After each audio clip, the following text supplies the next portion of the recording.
The Short Season Under Satan, How It Started and How It Ends. Originally posted on January 10th, 2024. Introduction. In this thread, we will delve into the following topics. Part 1. Exploring the transformation into the short season. Part 2.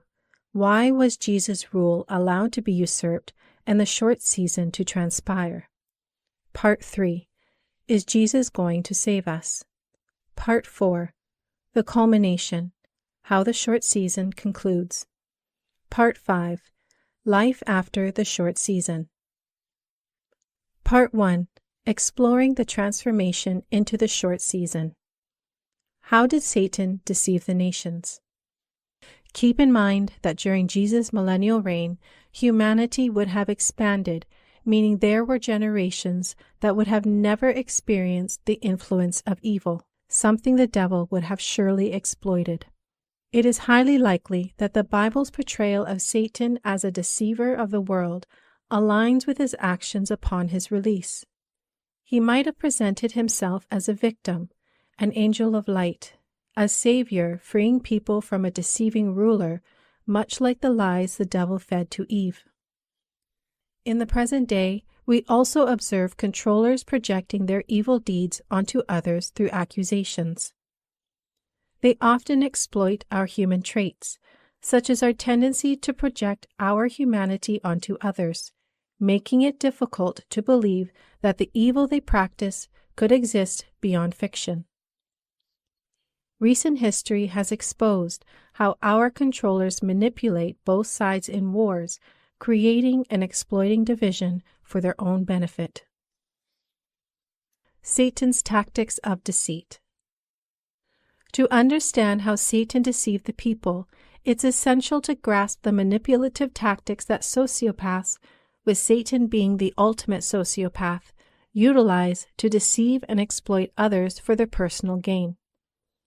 Some common tactics they may employ include charm and charisma.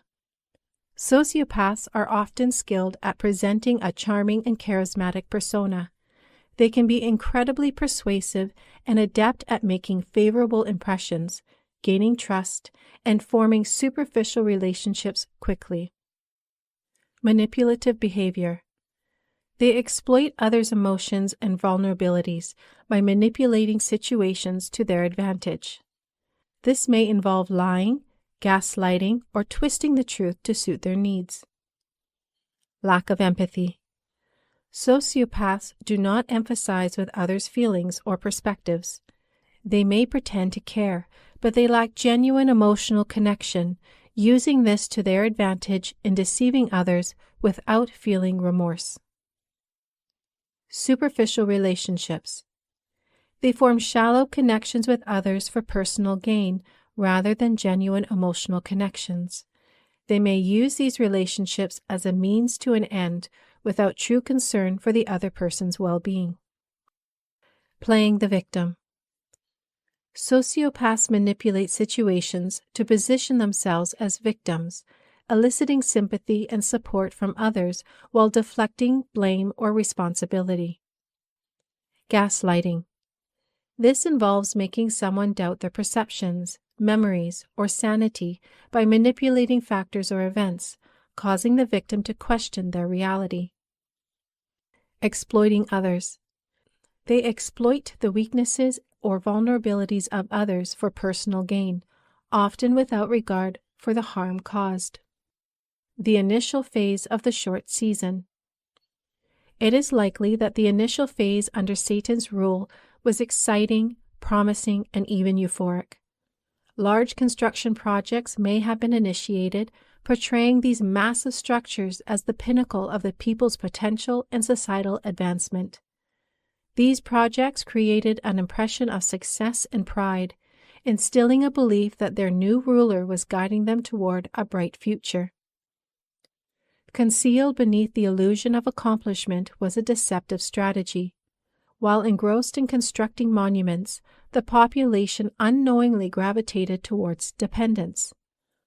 The ruler manipulated the narrative, convincing people that their efforts were for personal improvement, masking the true agenda of control. These grand projects weren't just symbols of progress, they were tools to maintain Satan's authority, subtly fostering reliance on his leadership and solidifying control over the people.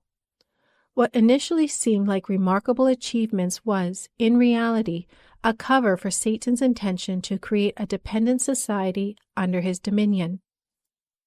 To further complicate the issue, the devil would have been joined by those cast down with him from the heavenly realm, aligning with Satan's plan to further his control through the spreading of mistrust, lies, and deception. It is likely earthly controllers were sought out to push along the agenda. These controllers were likely offered powerful positions, securing their place in the new future of humanity. These ones have played an active role in the manifestation of Satan's world. Erasing history, a worldwide reset. In an effort to conceal evidence of the extensive knowledge and progress achieved during the Golden Age, our controllers likely adhered to strategies similar to those seen in our era, such as fabricating wars, displacing entire populations, and fostering division. Satan and our controllers would have tightened their grip on humanity, contributing to events leading to scarcity, confusion, fear, and destruction. The quick dissolution of individual sovereignty would have led to the transferring of that sovereignty to governing systems. The growing chaos in the world would have led to the erasure of the past, with their tumultuous state not allowing the time or resources required to pass down skills and knowledge.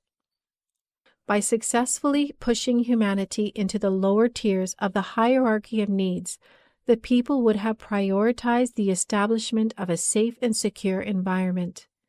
This would have made it easy to manipulate the populace under the guise of safety and security. We see how that has been done today, such as with airport checks implemented after 9/11, the starting of wars in the Middle East, or even the COVID-19 lockdowns. Our controllers would have employed this method to prompt the populace to apply their knowledge of the power of frequency, electricity, and water for defensive or self-preserving, sinister motives. This manipulation would have led to global catastrophes, including the devastation of entire regions through the use of sun guns, manufactured mudslides, earthquakes, and other natural disasters that were far from natural. True to his sociopathic tendencies, Satan would likely have projected all the atrocities humanity was experiencing onto Jesus, either as proof of Jesus' retaliation, his true character, or his rejection of the people's decision to accept an alternate ruler. Elements of the reset. There were various efforts made on a worldwide scale to force the reset on the population, which likely included the following: prisons and penal colonies. During the 19th century, governments were notorious for using their legal system to suppress dissent. Political trials were not uncommon, and individuals considered threats to the establishment could be prosecuted. Penal colonies, Australia being the most famous example, served as a means of removing individuals deemed undesirable or threatening to society. The concept of transportation served a dual purpose of removing criminals from the immediate society and exerting social control. The fear of transportation could act as a deterrent, discouraging people from engaging in criminal activities. Mental health legislation. During the 19th century, various countries, including Britain, France, Germany, and the United States, implemented legislation addressing the treatment of individuals with mental disorders. In Britain, the 1885 Lunacy Act established legal framework for the commitment and treatment of those deemed mentally unfit, allowing for the involuntary commitment of individuals. This led to widespread institutionalization, with many enduring confinement even if they did not pose a genuine threat to themselves or others. The lack of clear criteria for determining insanity, coupled with societal stigma and doctors wielding the power to decide, resulted in the unjust incarceration of numerous individuals during that time. insane asylums. The 19th century witnessed a significant expansion of mental health institutions. During this time, hundreds of thousands were committed worldwide, involuntarily. Mental health care was marred by ignorance and cruel practices. Asylums often became overcrowded and neglected, subjecting individuals to unsanitary conditions. Harmful treatments like lobotomies and electroconvulsive therapy were administered. Patients endured physical restraints, isolation, and immoral treatment. Unethical medical experiments further compounded the suffering. Would these not be the measures taken by our controllers to silence those who did not comply with the new reset? Those who refused to accept the propaganda forced on the populace? Would not our controllers use these acts to make an example of those who were not compliant, ensuring obedience of the masses? Poverty laws. In the 19th century, our controllers enacted laws like the Poor Law Amendment Act of 1834, which created economic challenges and extreme biases toward unwed and widowed mothers. This would include any woman who did not have a husband to provide for the family's needs, whether it was because he was incarcerated or committed to a mental institution. It had a broad impact on vulnerable women, compelling them to forfeit their children in order to qualify for welfare. The welfare system provided work to women through workhouses, which did not allow them to continue care for their children. The workhouse experience for women was characterized by hard labor, harsh living conditions, strict compliance to rigid rules, and a loss of personal freedom. Similar laws and implications were widespread in Western countries, including Europe and North America. In the United States, poor laws and workhouses existed in various states, more commonly referred to as poorhouses or almshouses. Orphanages, workhouses, and baby farms. In the 19th century, orphanages experienced a surge, becoming widespread not only in Britain, but also across the world. Hundreds of thousands were placed in orphanages and workhouses, despite many having at least one living parent. The 19th century also saw the exploitation of vulnerable mothers through the practice of baby farming. Individuals would take in infants for a fee, no questions asked, ostensibly to care for them. However, it was a cover for the trafficking or sale of infants, with children advertised for adoption or taken in by individuals for profit-driven purposes. Living conditions were dire and infant mortality rates were high. Children were also sent to workhouses. The ages of children in workhouses varied, but it was not uncommon for there to be children as young as 5 or 6. They were assigned labor jobs that likely belonged to men lost in wars, were imprisoned, or committed to mental institutions. Despite their significant roles, these orphans received limited education, leaving them uninformed about their true history. The lack of historical awareness contributed to their susceptibility to manipulation, fostering a generation conditioned to accept whatever distorted version of history our controllers deemed suitable. Centralization of technology and knowledge. Those placed in positions of control disappeared free energy and technologies of the past, storing them in inventories where today's inventions come from. The majority of today's mainstream innovation takes centralized forms of already existing technology and transforms it into technologies reliant on their centralized systems. They introduced a new language of spells, English, to enslave us, not just through a system built on these words, but through our own words. They also buried the truths of the scriptures in poorly translated English Bibles and introduced the heliocentric model in order to hide undeniable proof of creation and the center of our world. Our controllers also created the law of universal gravitation and evolution, among other pseudosciences, all of which has become the backbone of the scientific community.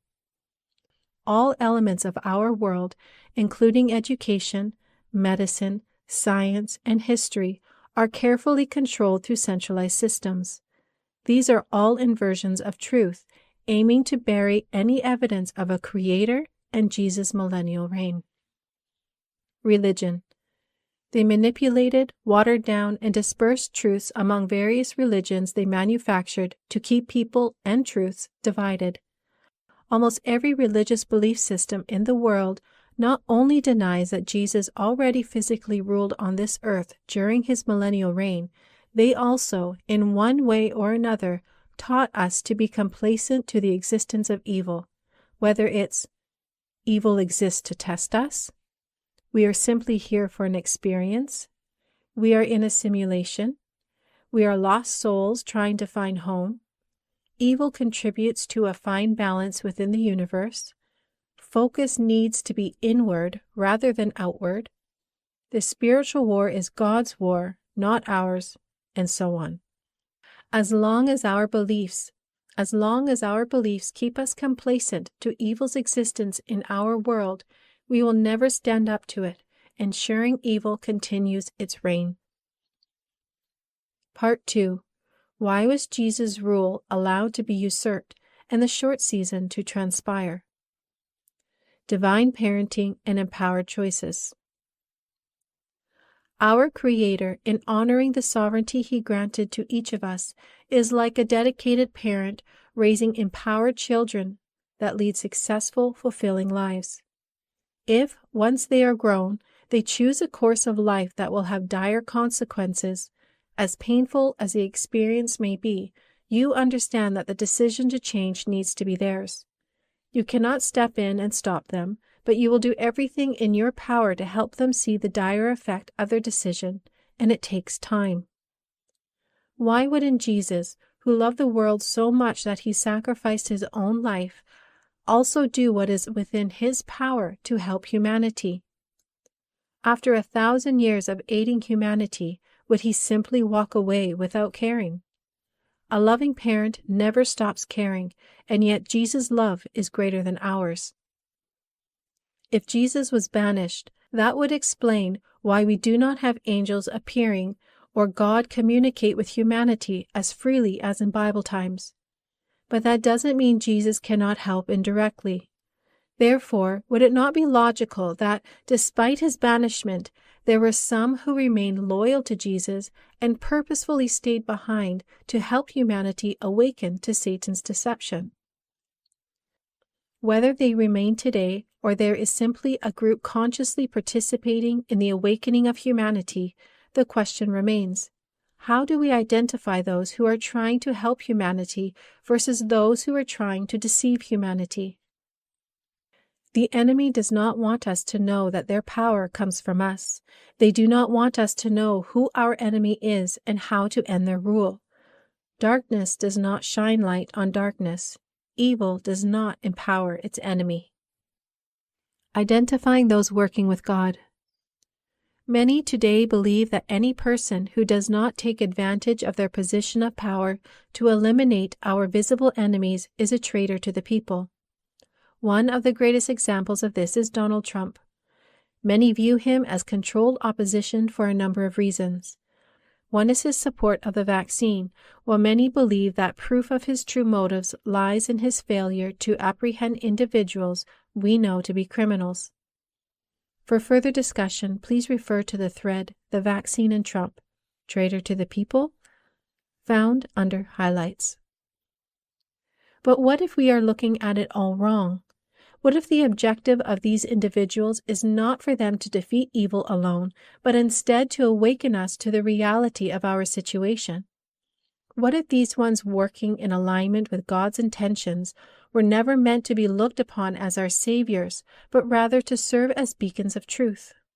They expose deception, false narratives, and corruption across various sectors, including the media, government agencies, and big pharma. They shine a light on the global issue of human trafficking, revealing the stark reality. And who has done more to wake up humanity than Trump and those working with him? Trump has revealed the media's biases, corrupt officials, three-letter agencies, big pharma, human and sex trafficking, the consequences of open borders, globalism, and more. If Trump had targeted only the visible enemy, it would have been futile. Why? Eliminating one group of individuals would likely result in others taking their place. If Trump had indeed gotten rid of the visible corruption, wouldn't everyone have been content to return to their lives without addressing the root cause, the rule of evil over humanity? Doesn't that mean it falls on us, we the people, to fix the situation? But how can we fix what we are not aware of?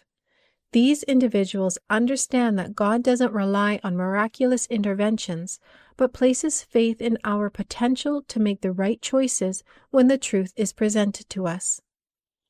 By revealing the truth, they empower us to take our power back and stand up against evil. In a world filled with deception, identifying those fighting for truth involves recognizing those who relentlessly seek to expose the forces of evil controlling humanity today. By stepping aside, Trump has allowed the nation to see how widespread corruption truly is, to whom they have yielded their power, and that the power for change resides with the people. Where our true battle lies. Thanks to those helping humanity wake up, what we have witnessed in recent years is the unveiling of truth. Truth about our rulers, the agencies they employ to control the populace, the crimes they commit, and the evil they are involved in. This revelation not only exposes an entire system constructed by our controllers for their personal gain at our expense, but also reveals that these individuals have been strategically placed in positions of power. Our war is not with them, but with the one they serve, their God, who has deceived humanity into surrendering all their power to him in this age of deception. What we confront extends beyond the tyranny of a select few. They are merely pawns. Pawns in whose game? The same entity that deceived humanity into surrendering its power at the beginning of this age of deception and is now determined to consolidate control through a final great reset. However, they can only succeed if we acquiesce to its rulership. Why is that? The answer lies in our inheritance. As inheritors of this earth endowed with free will, the power to choose our representatives and leaders rests with us. This is why manipulation is employed to shape our current reality and keep us in the shadows. The only way they can maintain power is by convincing us to relinquish that power to them. Such manipulation is deemed necessary because we are made in the image of our Creator, meaning we possess divine qualities. In our natural state, we are drawn towards what is godly, such as abundance, peace, empowerment, and prosperity. Thus, constant manipulation becomes a necessity to craft the reality that serves their purpose. To understand how, we must grasp that the battle we face is intricately intertwined with our paradigms, the way we are programmed to think and perceive the world. Our programming. Our minds are intricate information processors. During the formative years, up to the age of 7, we are sponges, absorbing information without a filter. This phase shapes the behaviors that enable us to fit into our families, communities, and society as a whole. Our subconscious mind then stores this programming, which subsequently drives our conscious actions and thoughts. Regrettably, what was intended to empower us has, in this age, been maliciously transformed into a source of disempowerment. A significant portion of our programming is shaped by those who possess the knowledge and ability to mold our beliefs and perceptions, effectively stripping us of our personal power. This negative programming, whether individual or collective, has played a role in shaping or manifesting the world we live in today, an artificial system marked by scarcity, instability, political and religious division, and centralized power. Our controllers understand that once our subconscious mind holds this programming, it will act as a deterrent to any differing ideas, all without our conscious awareness. To guarantee their unbreakable hold on us, our controllers often introduce fear into this programming to ensure that we remain within the confines of our established beliefs.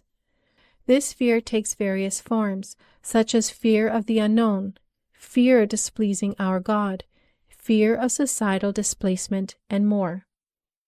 Paradigms provide a comforting sense of security and stability. They offer us mental frameworks that help us to make sense of the world and how to function in it. Paradigms also provide a structure for our beliefs and actions. This inherent stability makes change a daunting proposition. Human beings naturally gravitate towards what's familiar and what's known, as it offers a psychological safety net. Paradigms are deeply rooted and need the right circumstances, both within and around us, to make a significant shift possible. Why is this important? Realizing that paradigms are built on accepted beliefs, not absolute truth, and naturally reject differing ideas helps explain why it's a challenging task for those who are awake to awaken others. When people are repeatedly presented with evidence that contradicts their existing beliefs, and when they have personal experiences that validate these new ideas, the subconscious mind may eventually begin to adapt. Interestingly, when we find ourselves in a crisis or facing the immediacy of life and death, the rigidity of our programming can momentarily give way to a more open-minded perspective. This phenomenon echoes the sentiment of "there are no atheists in foxholes," emphasizing that extreme circumstances can lead to a reconsideration of deeply held beliefs and foster a more receptive mindset. These instances of belief adaptation in the face of adversity underscore the dynamic nature of human consciousness. While we often operate within the confines of our familiar paradigms, these mental frameworks are not fixed. The experience of extreme stress or crises can serve as a catalyst for change, prompting us to reassess our deeply held beliefs. This phenomenon is not limited to religious or spiritual beliefs. It can encompass a wide range of personal convictions, worldviews, and paradigms. It's at this precipice that one can find the will to change, an unexpected openness to truths that may have been staunchly rejected by our deeply ingrained programming. It's the glimmer of hope and possibility that emerges from the brink of losing everything. Does this mean that humanity will never wake up? Our controllers have gradually manipulated society by introducing ideas and concepts little by little, molding our paradigms. This tactic isn't just beneficial for those with evil intent, it's also a way to awaken the masses. When people are repeatedly presented with evidence that contradicts their existing beliefs, and when they have personal experiences that validate these new ideas, the subconscious mind may eventually begin to adapt. In fact, current events can offer insight into what transpired and why it unfolded in this manner. Our sovereignty remains a crucial factor in these events. Consider the beginning of Satan's deceptive era akin to the 2020 U.S. presidential election. Regardless of personal opinion of Trump, we know he won the election. Yet the populace as a whole was complacent to the election theft. Consequently, the cheating party took control, installing its own president. This doesn't negate Trump's rightful claim, but highlights the populace's acceptance of the outcome. Trump never conceded, but he stepped aside, accepting the people's decision. Had Trump intervened forcefully, it would have likely sparked a civil war or fueled accusations of dictatorship. Doing so would have masked vital truth, such as evils projected onto Trump belong to the deep state and our controllers. Corruption runs deep across various sectors, media, government, corporations, monetary systems, etc. The visible offenders are mere pawns of our controllers. The worldwide system is designed for our enslavement and control. If we desire a free country, it is up to us to make that happen, including holding those in positions of power responsible. As time passes, it provides the American people with the opportunity to comprehend the consequences of their actions, identify the true enemies, and allow the evolution of their paradigms, reaching a point where people are willing to embrace the truth. Similarly, if Jesus had intervened abruptly, it might have validated Satan's accusations. He understands that the key to humanity reclaiming its power is allowing time to pass, revealing the truth about the forces controlling us.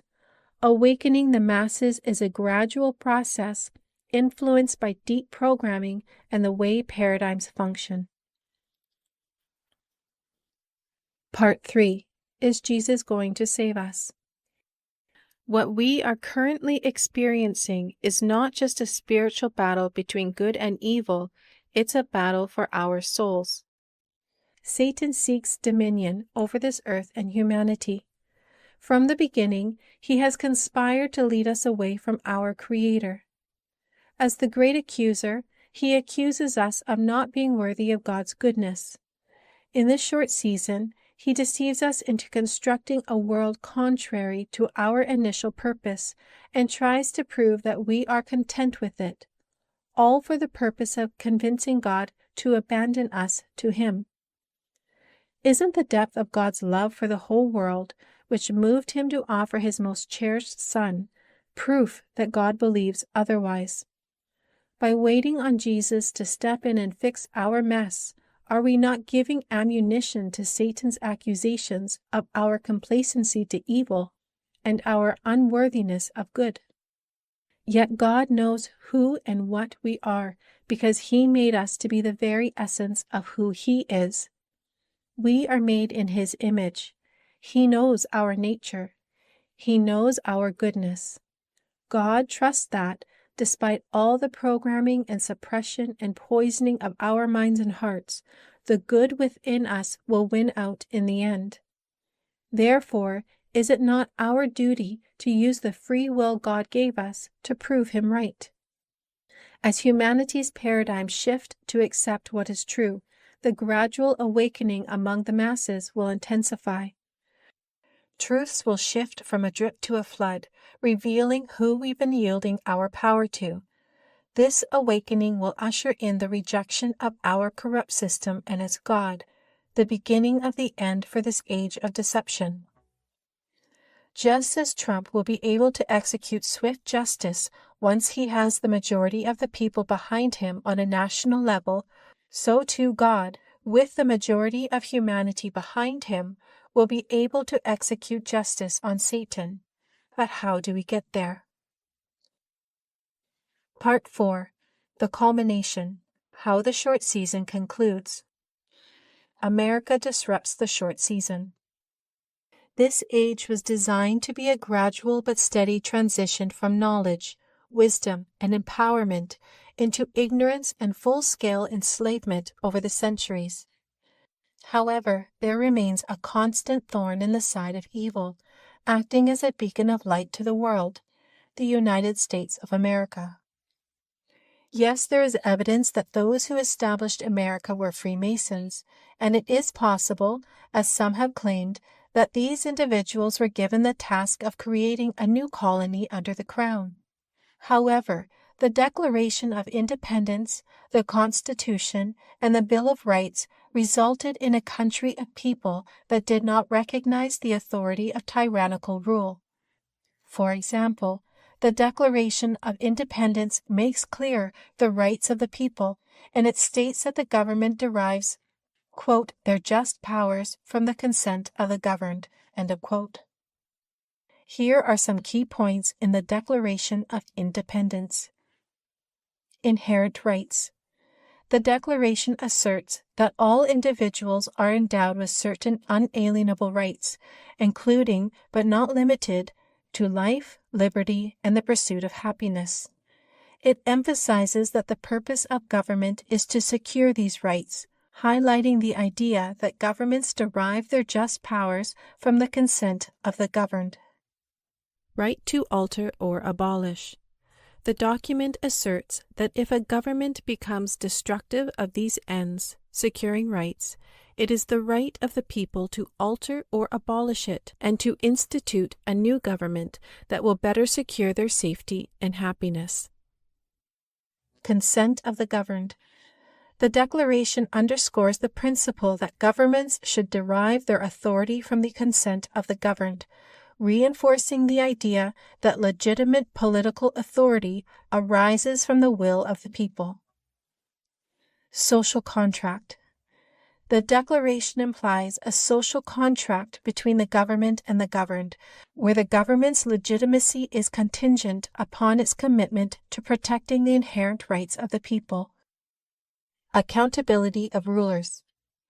It implies that rulers or governments that disregard the rights and well-being of the people are subject to scrutiny and potential dissolution by the governed.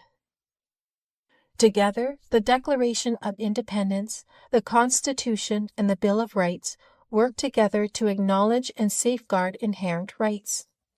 The Constitution builds a foundation upon the fundamental principles of the Declaration of Independence by structuring a government that upholds these rights. Meanwhile, the Bill of Rights explicitly outlines key liberties, ensuring a clear and protective framework for individual freedoms. Despite the well-intentioned establishment of a government that recognizes our God-given freedom and sovereignty, the underlying issue remains that we live in a world under the control of evil. And the idea of people choosing their government has been viewed by those in power as a rapidly spreading cancer over the centuries, thwarting their plans for complete domination over the people. In the face of these setbacks, our controllers are more determined than ever to deceive humanity and ensure the complete destruction of individual freedoms and any resemblance of our God-given rights. Their ultimate goal is the unfettered rulership of their God. This has led to a comprehensive infiltration of the country on every level, an infiltration that becomes more evident with each passing day. Within this context, one of their main targets of influence is the manipulation of our electoral process. Why? Elections are how the people actively express their sovereignty. Elections, an active expression of our God-given sovereignty. Our controllers have deceived the American world power into surrendering its sovereignty to corrupt presidential candidates. They created an illusion of choice, fostering the perception that the people control their government through free and fair elections. However, the opposite has been the reality. President Trump disrupted their system in his first term, revealing that the country's problems are fixable and only due to a corrupt shadow government or deep state. Despite the people being deceived into accepting the results of a rigged election in 2020, today the people are awakening to the truth, putting the establishment's rule at risk of being overthrown. But what does the 2024 U.S. presidential election have to do with the rest of the world and the ending of this age of deception? The upcoming 2024 election is the American people's opportunity to consciously express their non-compliance, breaking free from the manufactured division of parties. The vote will stand as a testament of an unwavering rejection of the rule of evil and affirm a resolute commitment to bringing an end to such governance. President Trump's re-election would flood America with light and truth, exposing all elements of Satan's system to the top. The nation would become a living testament to thriving in a system that rejects the rule of evil, showcasing the almost instant transformation possible without its influence. This would lead to an escalation of our controllers' loss of power worldwide. Therefore, if the establishment cannot swing the election in their favor, then it is likely Satan will have to take more drastic measures, as he knows it will ultimately lead to his loss of power. Revelation chapter 20, verse 7. Revelation chapter 20, verse 7 tells us about Satan's release, while verse 8 gives us a sequence of events presented in a sort of list form. The verse mentions the following: 1. Deception of the nations. 2. Specific mention of Gog and Magog. 3. The purpose of gathering an innumerable army. Deception of the nations. Satan's manipulation and lies are so effective that he manages to, quote, deceive the nations which are in the four quarters of the earth, end of quote, meaning this deception will take place worldwide. Today, we are living in the results of this continued deception. However, evil is experiencing a disruption to its power as humanity starts to awaken from its deceived state. As this awakening progresses into a great awakening, Satan and his minions will continue to lose power over the people. Sociopaths do not take kindly to their loss of power. When sociopaths feel like they're losing control or the narrative is slipping away, they might exhibit the following behaviors. Increased manipulation. Sociopaths resort to lying, gaslighting, and other sneaky methods to regain control. They may even create new stories or deceive others more elaborately to regain trust or influence. Aggression as dominance. Sensing a loss of control, sociopaths might exhibit aggression or anger to dominate the situation. This could involve threats or, in severe cases, physical aggression to maintain power. Retaliation and vindictive behavior. In extreme circumstances, when their control is slipping, sociopaths might retaliate. This may involve seeking revenge or harming those they see as threats to their control or the story they want to tell. We can expect the governing bodies placed in positions of power, such as the WEF, the United Nations, and the WHO, to name a few, to be the ones to exhibit these behaviors. They will be joined by our corrupt governments and their weaponized propaganda machines masquerading as the unbiased media. Specific mention of Gog and Magog. Revelation chapter 20, verse 8 tells us that Gog and Magog are the ones gathered together for battle. Who could that be?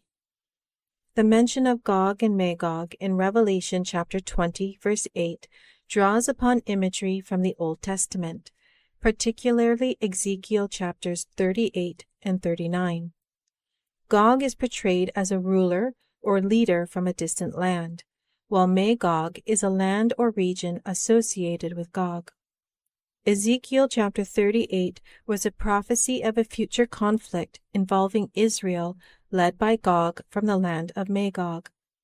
The vision describes a coalition of nations coming against Israel, with Magog being a significant participant. Despite the formidable alliance, the prophecy underscores divine intervention, emphasizing God's sovereignty and protection for Israel. At the time when Revelation was written, it is likely that the audience would have associated the terms Gog and Magog in Revelation chapter 20, verse 8 with a ruling class and its people that had positioned themselves in opposition to God. Satan not only purposed to deceive the world, but also to create an army that could be led to destroy his opposition and solidify his rulership over humanity. In fact, our entire system has been built to create that army, an army that not only follows commands unquestioningly, but also embodies characteristics conducive to effective opposition against divine principles. This has been accomplished through the intentional shaping of our environment, employing the following methods to nurture and reinforce such behavior. Controlled narrative in education. By manipulating education systems and rewriting history, our controllers shape the collective consciousness of society. The curated narrative not only justifies their authority, but also fosters a sense of exceptionalism and superiority among the population. Reward system for conformity. Reward systems reinforce conformity and unquestioning loyalty. Those who adhere to the prescribed beliefs and behaviors are granted privileges, high-paying jobs, positions of power, or other incentives. This creates a positive reinforcement loop, encouraging individuals to maintain the status quo and reject any dissenting perspectives. Cultivation of fear and dependency. By utilizing fear as a tool to maintain control, individuals are led to believe that deviating from the established norms will result in severe consequences. This installs a sense of dependency on the system for safety and security, making the people hesitant to question or challenge the established order. Manipulation of symbols and rituals. Symbols and rituals play a crucial role in shaping collective identity. Our controllers have employed carefully crafted symbols and practices that evoke a sense of unity and shared purpose among the population. These elements become ingrained in the identity of the individual, further solidifying their belief in the superiority of their way of life. Desensitization to violence and sociopathic tendencies. The environment subtly fosters an adoption to sociopathic tendencies and the desensitization to violence and harmful acts, in order to destroy qualities of compassion and empathy, reinforcing the egocentric worldview. Selective information flow. The flow of information is carefully controlled, allowing only which aligns with the established narrative. This selective information flow ensures that any dissenting voices or contradictory evidence are suppressed, creating an illusion of unanimity and reinforcing the egocentric worldview of the resistant individuals. Gog and Magog, resistant to truth. Once the truth of our world has been revealed to humanity, two groups will likely emerge: those who accept the truth and those who refuse to accept it. Those who accept the truth will exhibit a mindset that can actually be associated with the quality of meekness in the truest sense of the word. Meekness implies a quiet strength, humility, and an openness to learning and growth. As opposed to weakness, it involves having a gentle and humble demeanor while possessing inner strength, resilience, and the ability to adapt. All qualities that will be required of us during this transformative period.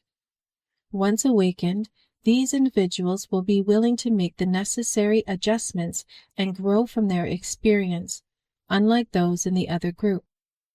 The choice to reject the truth is intricately tied to the mindsets of those individuals. Firmly entrenched in their ways, they resist anything that might disrupt their lifestyle and well-defined paradigms. Those who choose this path are inclined towards a narrative that allows them to continue without change.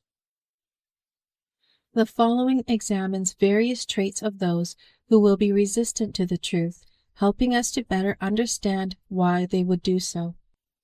Narcissism and ego protection. The arrogant and superior attitude of those reluctant to accepting the falsehood of their accepted narrative is associated with narcissistic tendencies. They have constructed a self-image based on the false narrative that elevates their status and reinforces their sense of superiority. Admitting they were wrong would threaten this carefully crafted ego, leading them to resist any information that challenges their perceived exceptionalism. Self-serving bias. Self-serving bias is the tendency to attribute positive events to one's own character, but attribute negative events to external factors. The resistant individuals may apply this bias by interpreting any loss on their part as a positive outcome, reinforcing their belief that they are making the right choices for the greater good. An illustrative example is individuals who stand by their decision to take the COVID-19 vaccine, despite serious side effects, believing they made the right choice for the greater good, and refusing to acknowledge the potential harm. Cultural cognition and paradigm preservation.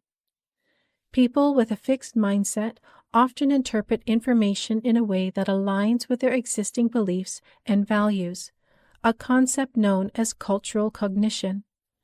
The resistant individuals have built paradigms that serve their self-interests, and they selectively interpret or dismiss information that contradicts these paradigms. This contributes to cognitive dissonance. New or conflicting information causes psychological discomfort, leading to its rejection due to clashes with their constructed paradigms. In-group bias and groupthink. The resistant individuals may exhibit in-group bias, favoring their own group and disregarding the concerns or perspectives of those outside their ideological circle. Groupthink, a phenomenon where individuals prioritize harmony and conformity over critical thinking, can further solidify their collective commitment to the false narrative. Crisis of meaning. Admitting to the deception and facing the consequences could create a crisis of meaning for the resistant individuals. They have derived a sense of purpose and identity from their false narrative, and acknowledging the truth might leave them grappling with existential questions and a loss of direction. Moral licensing. Moral licensing is the phenomenon where individuals allow themselves to engage in immoral behavior after previously engaging in moral behavior. In this case, the resistant individuals might justify following orders, including participating in harmful actions, by pointing to their perceived moral superiority due to their past adherence to the false narrative. Thus, their choices and actions become not only a reflection of the external deception, but also a manifestation of deeply ingrained psychological defense mechanisms and distorted perceptions of self and morality. And like many, without ever realizing, they align themselves with Satan, exactly what is fitting of the term Gog and Magog. But what tactics may Satan use to deceive his large army to go up to battle? Satan's desperate bid for control. Satan embodies the quintessential sociopath, marked by a mindset focused on self-preservation and a strategic pursuit of control. His choice to take such extreme actions, risking the wrath of our Creator, suggests a profound belief that his grip on control or influence is irreversibly slipping away. Opting for such a drastic move that puts him in harm's way would only result from an impending loss of power. This highlights a desperate attempt to retain control, a characteristic trait of sociopaths, where maintaining dominance overrides the fear of personal destruction. As a master manipulator losing control of the narrative, it is highly likely he will exploit the truths exposing the evils of his establishment, working to twist it to his advantage.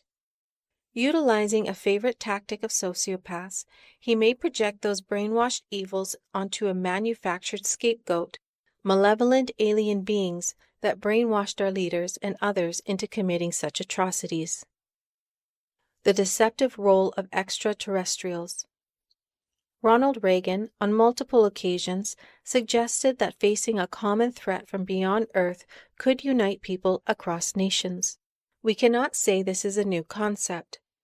Many of us understand how entertainment has served as poorly disguised propaganda over the decades. The idea of malevolent alien beings influencing or brainwashing humanity, including leaders, is a recurring theme in science fiction narratives. Decades of science fiction movies have often portrayed aliens as potential threats or enemies, showcasing various scenarios where humans must unite against extraterrestrial forces. There are already rumblings of events attributed to extraterrestrial beings. The purpose of the alien deception may likely be to 1. to act as a cover to unite humanity against a common enemy responsible for the evil atrocities recently exposed, and 2.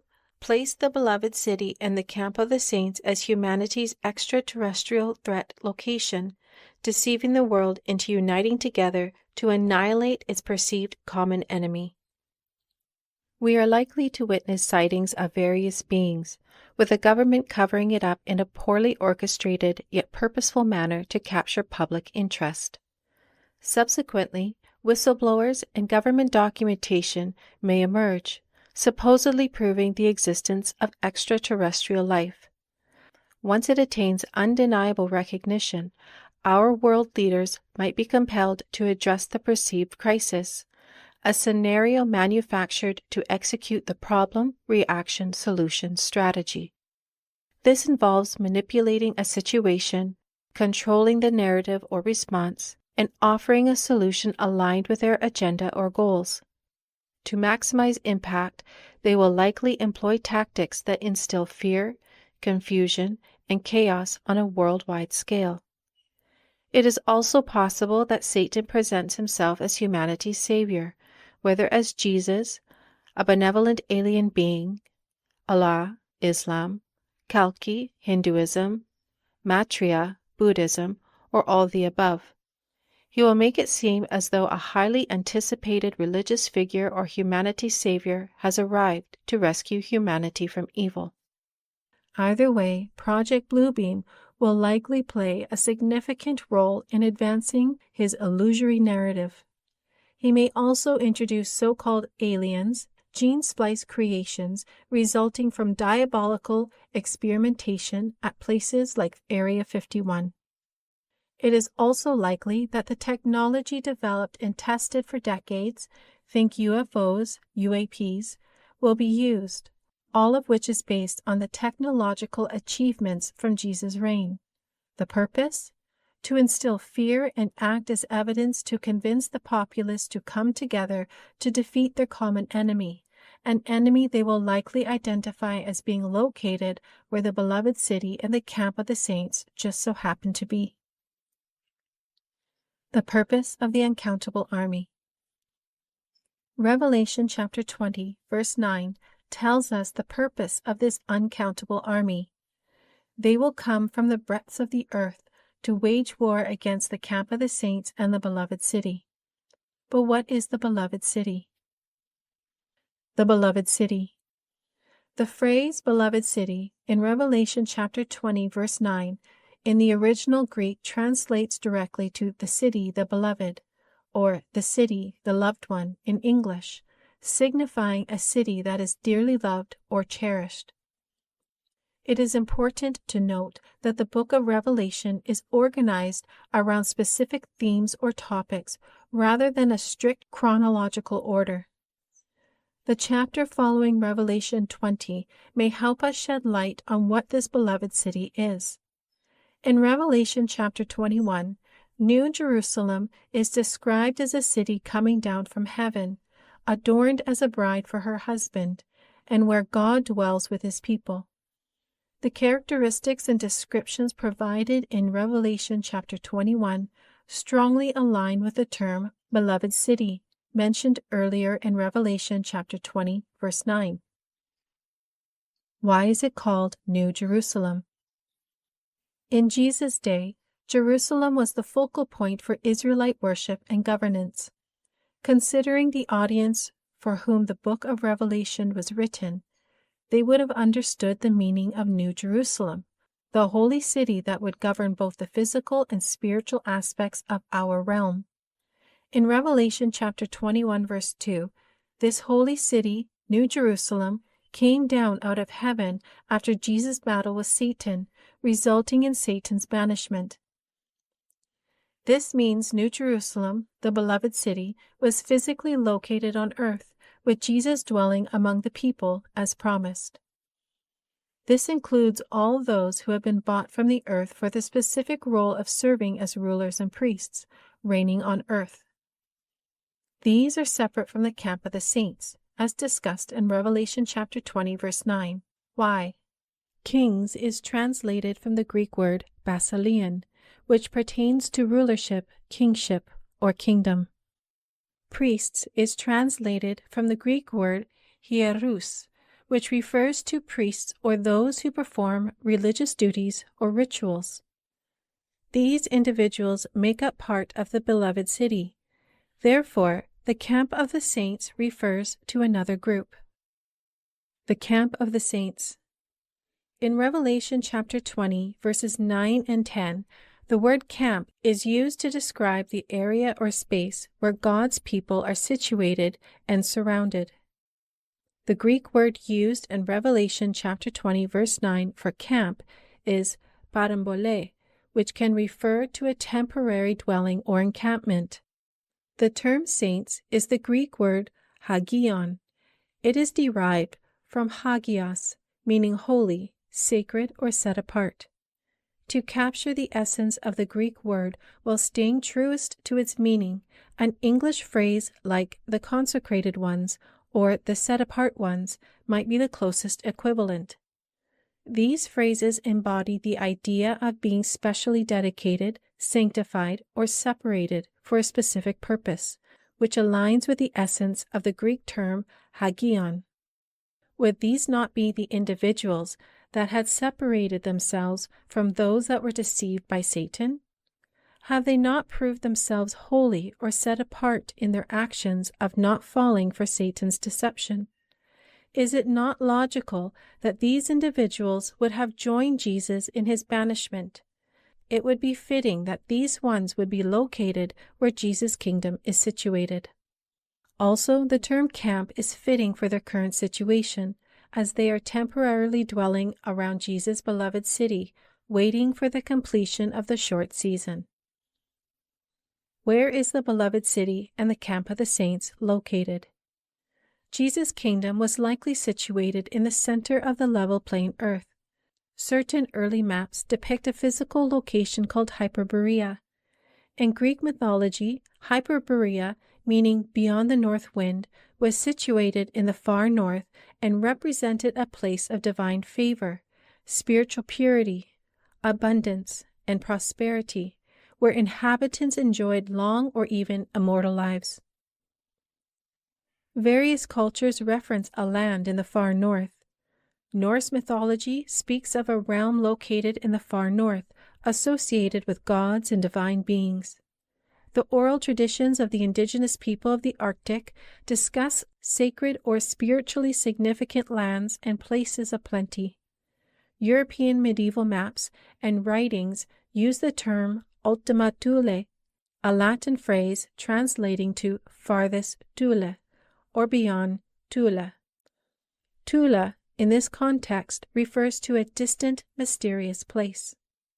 Siberian and Central Asian folklore mention a mythical kingdom sharing similarities with Hyperborea, often associated with spiritual enlightenment and sometimes located in the north.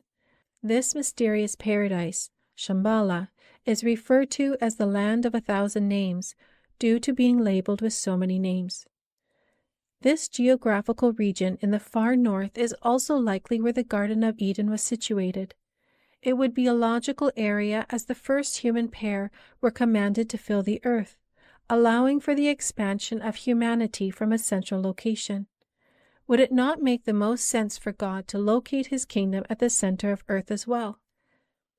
Would these not be important truths the heliocentric model immediately hides, as it teaches a globe Earth with no center? However, our maps currently don't show anything there. Google Earth doesn't even display ice at the North Pole, absolutely nothing. Whether New Jerusalem is there and we cannot see it, or is underwater, or will rematerialize, we can only speculate. But scripturally, we know that humanity will become aware of it and be deceived into warring against it. The final battle. As Satan deceives an innumerable multitude into battle, these individuals will come from the breadth of the earth to oppose Jesus' governmental system, the beloved city, and those who resisted Satan's deception at the beginning of the short season, the camp of the saints. However, their misguided allegiance to egocentric paradigms leads them down a destructive path. As soon as they surround the holy city and the camp of the saints or set-apart ones, Revelation chapter 20, verse 9 vividly describes God's decisive response. Quote, "Fire came down from God out of heaven and devoured them." End of quote. In this moment, those who embrace the qualities of Satan's evil system face the consequences of their choices.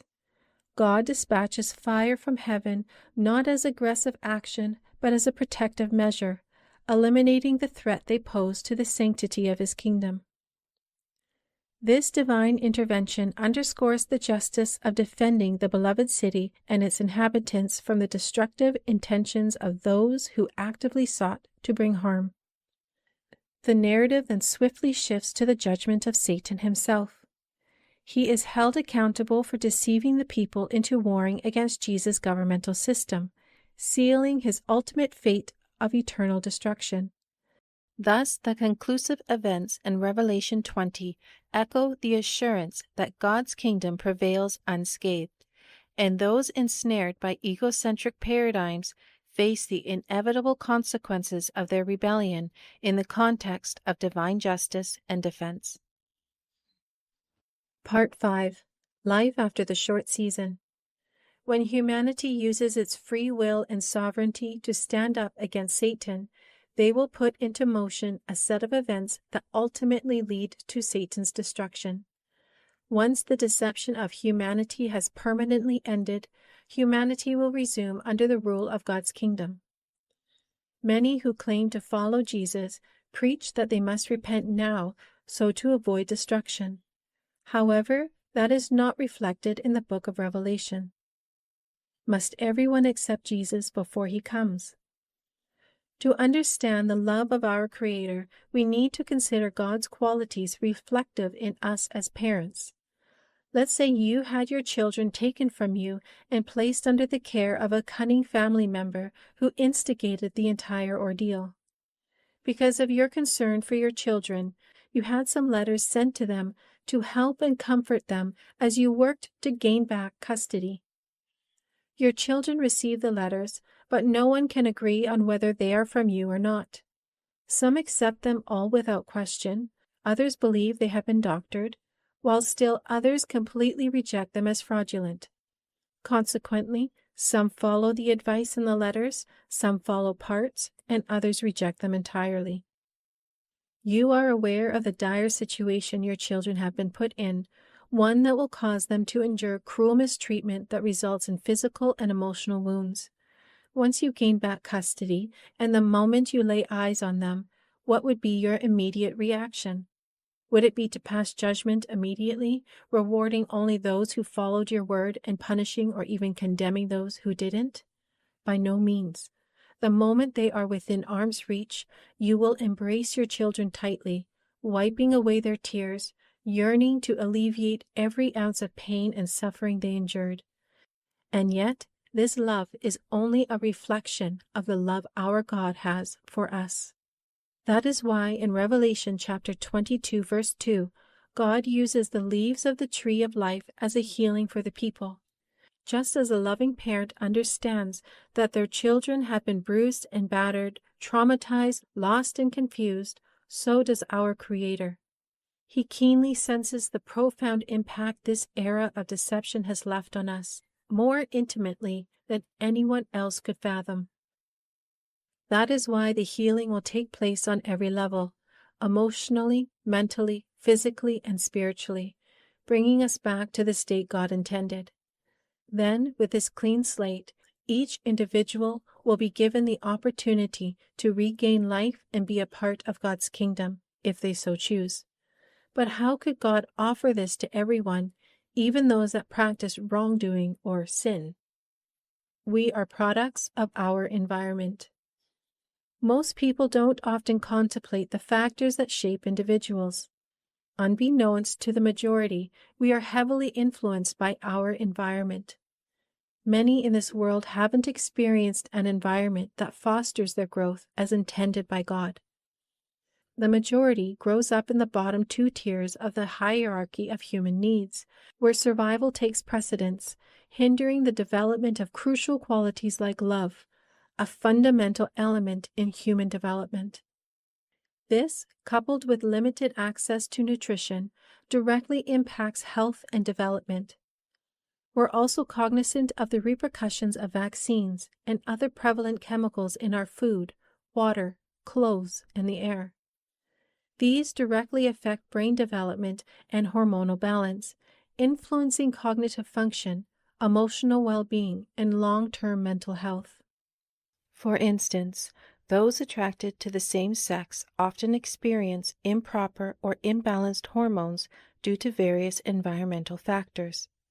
In the past, hormonal imbalances were corrected with natural medicines, but conventional medicine today often overlooks and leaves these imbalances untreated. Additionally, trauma such as sexual or physical abuse and early age programming glorifying same-sex relationships, including social favoritism towards these ones, can influence someone's sexual orientation. Given these considerations, does it not appear reasonable that our Creator, possessing a profound understanding of our makeup and the destructive impact of manipulation and deception, would extend an invitation to all? Who will not gain life? This does not imply that God will accept all and any practices under His kingdom rule. In our severed state, we are considered dead in the eyes of God, much like a cut flower.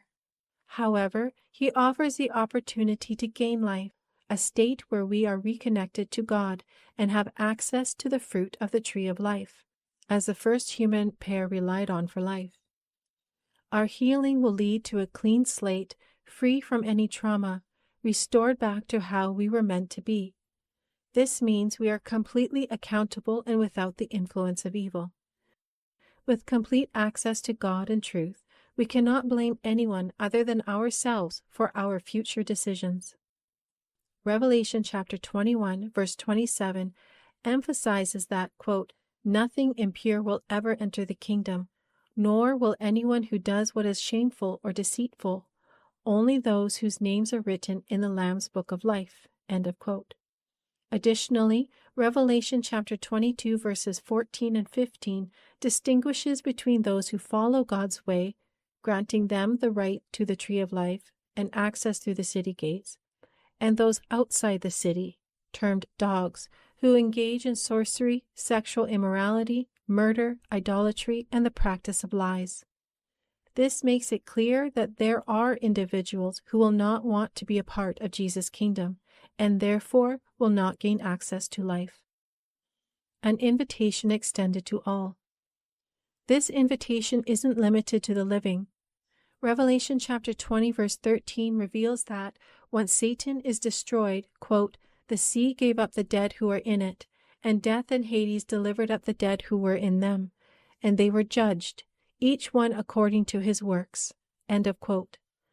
This means all those who have died will be given the same opportunity as those who made it through the short season. This concept aligns with the anticipation expressed by Job. He firmly believed that God longed to bring him back into a renewed and restored life, as reflected in his hopeful statement in Job chapter 14, verse 15. Quote, "If someone dies, will they live again? All the days of my hard service I will wait for my renewal to come. You will call, and I will answer you. You will long for the creature your hands have made." End of quote. However, as sovereign beings, our access to life will hinge on our erga, Greek word, which translates to works or tasks. Erga refers to actions, deeds, or labors that individuals perform or tasks that need to be accomplished. Therefore, whether we are considered worthy of life under God's judgment will depend on how we make use of our fresh start. Does not this arrangement reflect God's respect for our free will, while also embodying His harmonious qualities of love and logic? Has not our Creator dignified us as sovereign beings with the opportunity to decide our own fate? It's important to note, however, that life under Jesus will not be a utopian state as often conveyed in movies or other forms of entertainment. There will always be challenges, But the difference is we will all have the knowledge, skills, and resources available to overcome these challenges. We will learn to live in harmony with God's creation, including each other, where we will once again realize a world where peace and harmony not only prevail, but flourish. A world that aligns seamlessly with our Creator's divine purpose for humanity.